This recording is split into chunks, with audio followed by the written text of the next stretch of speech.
How big a blow is this to Uber?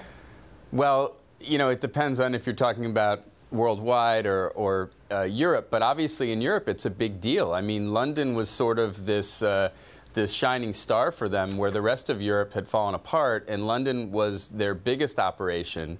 And now you have the government saying, look, you know, not only had we, you know, shut you down a few weeks ago, I mean, they're still operating on appeal for safety, but now, long term, you can't classify your workers as gig workers, and this is a huge deal for them. I don't know if they're going to be able to operate in London, and then there's a case pending with the EU right now that we should hear by the end of the year on the same issue, which does not look good now. So Uber has faced similar issues here in the United States so far, has averted those issues. But do you, Gabe, and by the way, I should say that you are an investor in Lyft, do you think that we'll see similar issues happening around the world? And will this affect Lyft as well?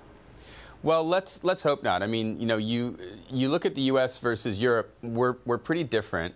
I also think that you have a lot of full-time people driving in Europe.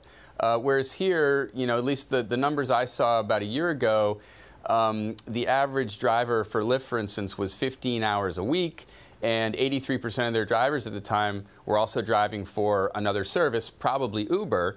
And so, you know, we have to remember there's a whole supply side here. There are people that actually count on this as their supplemental living, and I don't think we want to discount that. Now, I think that we do need to perhaps look at a third type of employment for people that are working full-time or close to full-time in the gig economy here in the United States, particularly because we don't have the safety net they have in Europe. We don't have free health care and things of that nature.